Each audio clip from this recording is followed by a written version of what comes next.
ආයිබෝන් යාළුවෝ සියලු දෙනාටම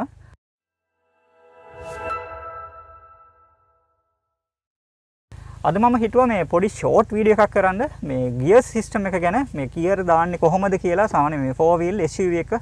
ඉතින් මම අද මෙනගලා ඉන්නේ Prado එක J150 එකක. මේක පෙට්‍රෝල් එකක්. මේක රිවිව් එකක් නෙවෙයි. මම ගියර් සිස්ටම් එක ගැන විතරයි මේක කියලා දෙන්නේ. කොහොමද මේ ගියර් සිස්ටම් එක තියෙන්නේ, කොහොමද වැඩ කරන්නේ කියන එක තමයි මේ වීඩියෝ එකෙන් කරන්න බලාපොරොත්තු වෙන්නේ. ඒ වගේම මේක ගැන ෆුල් රිවිව් එකක් ඔයාලට ඕන නම් පළවෙනි කමෙන්ට් එකක් දාන්න, මම ෆුල් රිවිව් එකකුත් කරන්නම්.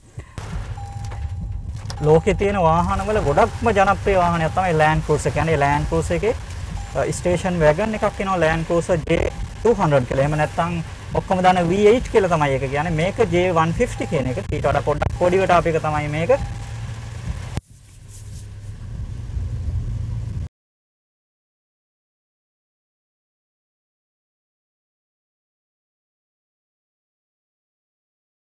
ඔටෝ ගියර් බොක්ස් එකක් ගත්තොත් තියෙන්නේ ඩ්‍රයිව් එක R නියුට්‍රල්, ඊට පස්සේ S කියලා තියෙන ස්පෝර්ට් වෙන්නත් පුළුවන්, නැත්නම් ස්පෝර්ට් විදිහට යන්න පුළුවන්, එහෙම නැත්නම් මැනුවල් කියලා මෝඩ් එකක් තියෙන්න පුළුවන්. ඒ වගේ මෝඩ් ටිකක් තමයි තියෙන්නේ. ඉතින් මේ Prado එකේ තියෙන ගියර් බොක්ස් එක ගැන මම ඔයාලට දැන් පෙන්නන්නම්. ඔයාලට පේන ඇති මෙන්න මේක තමයි 6 ස්පීඩ් ඔටෝමැටික් ට්‍රාන්ස්මිෂන් එකේ මේ shift එක.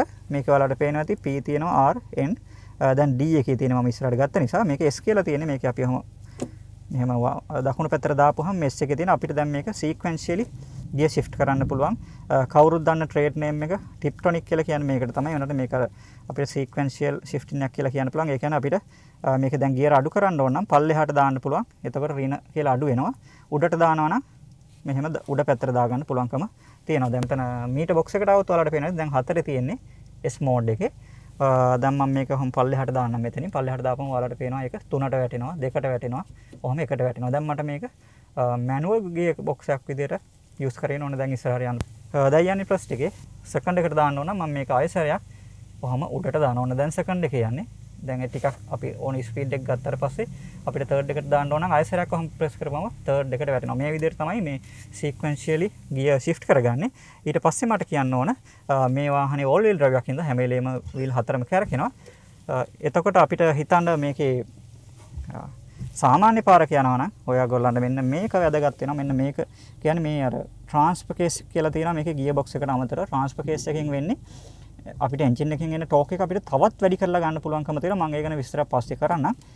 මේකේ සාමාන්‍ය වෙලාවට මේ මෙතන අපි high speed කියන H එකේ රෝද හතරම කරකිනවා. ෆෝවර්ඩ් එකට යනවා කියන එක තමයි යෝග තියෙන්නේ.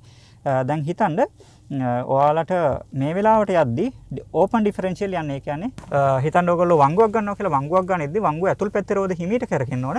පිට පැත්තේ රෝදේ වේගෙන් ගොඩක් කරකින්න ඕන. අන්න ඒකට තමයි ඕපන් ඩිෆරෙන්ෂියල් කියන්නේ. හැබැයි අපි හිතන්න මඩක වගේ එරුණොත් එහෙම නැත්නම් එක පැත්තක් ලිස්සන සර්ෆේස් එක තිබුණොත් අපිට එන ටෝක් එක අඩු වෙනවා. එන්ජින් එකෙන් අඩු වෙලා එන පොඩි බලයක් යන්නේ, එහෙම නැත්නම් එන පොඩි පවර් එකක් යන්නේ අර මේ ලිස්සන පැත්තට. එතකොට අපිට ලොකු ට්‍රැක්ෂන් එකක් එන්ජින් එකකින් ගන්න බැරි වෙනවා. ඒ වෙලාවට කරන්න ඕන අපිට පුළුවන් නම් සෙන්ටර් ඩිෆරෙන්ෂියල් එක ලොක් කරන්න. ලොක් කරපු ගමන්ම අර කලින් ආවේ same torque different speed.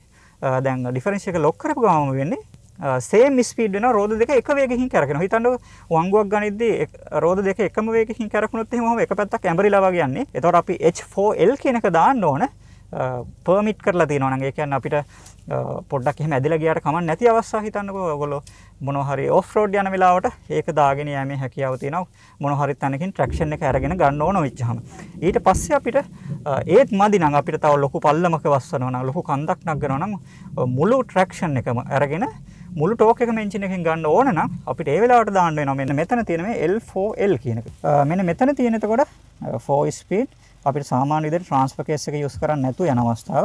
මෙන්න මෙතනදී වෙන්නේ high speed H කියන්නේ. ඊට පස්සේ 4 කියන්නේ 4 wheel ම කරකිනවා. L කියන්නේ center differential එක lock වෙලා තියෙනවා. ඒක ඕගොල්ලන්ට මෙන්න මෙතන මීටර් පැනල් එකට ආව නම් මෙන්න මෙතන මේ පෙන්නන්නේ center differential lock වෙලා කියලා දැන් මේක පෙන්නනවා.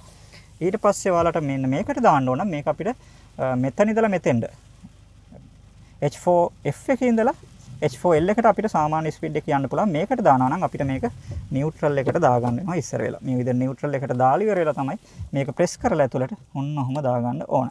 මේක දාගත්තාම අපිට ඕනම තැනක වගේ යන්න පුළුවන්කම ලැබෙනවා. මොකද ඔෆ් රෝඩ් කිං කෙනෙක් කියලා තමයි Land Cruiser එකක් හඳුන්වන්නේ. ඉතින් මේක දාගෙන අපිට යන්න පුළුවන්. ඒතකොට ඔයාලට පේනවා ඇති මෙන්න මෙතන මීටර් බෝඩ් එකේ 4LO එහෙනම් 4 low කියන එක පෙන්වුම් කරනවා. මේ වෙලාවට traction control උත් off වෙනවා. ඇත්තටම off වෙන්නේ මොකද traction control එකෙත් වෙන්නේ traction එක ගන්න ඕන හින්දා brake කර lock කරගන්න හදනවා ස්පින් වෙන රෝද. ඊට අමතරව එන්ජින් එකකින් එන power එකත් අඩු කරනවා. ඒක අපිට මේ වෙලාවේදී ලාභදායී නැති නිසා මෙයා traction control එකත් off කරගන්නවා මෙතන L4L එකට දාගත්තාම. ඉතින් ඔයාලට තේරෙනවා ඇති Prado එකේ කොහොමද gear system එක 6 speed gear system එක use කරන්න කියලා. සමහරට ඔයාගේ Prado එකක් තියෙනවා නම් සමහරට ඔයාලට අමතක වෙලා ඔයා මේක යනවා වෙන්න පුළුවන් මේක යන්න එපා මේක දාපුවම මෙතන center differential එක lock වෙලා යන්නේ ලොකු අනතුරක් වගේ වෙන්න පුළුවන්කම ලැබෙනවා. එහෙනම් සාමාන්‍ය අවස්ථාවල මෙන්න මේක දාගෙන යන්න. සාමාන්‍යයෙන් අපි වාහනයක් pick up කරන්නේ press එකේනේ. හැබැයි press එකේ pick up කරනකොට ලොකු torque එකක් පොඩි ස්පීඩ් එකකදී ලැබෙනවා. සමහර විට ලිස්සන තැනක ඕක කරන්න උනත් වාහනේ රෝද ස්පින් වෙන්න ඉඩ තියෙනවා. මොකද ලොකු ටෝක් එකක් හම්බ වෙන හින්දා ස්පින් වෙන්න ඉඩ තියෙනවා. ඒ වෙලාවට අපිට පුළුවන් නම් සෙකන්ඩ් එකේ දාලා ස්ටාර්ට් කරන්න ඒක වටිනවා. හැබැයි අපිට ඔටෝමැටික් ට්‍රාන්ස්මිෂන් එක ඔටෝ එක මේ සෙකන්ඩ් එකට එහෙම දාගෙන යන්න අමාරුයි. මොකද එයා ප්‍රස් එකේ ඉඳලානේ ගියර් වැටිගෙන යන්නේ.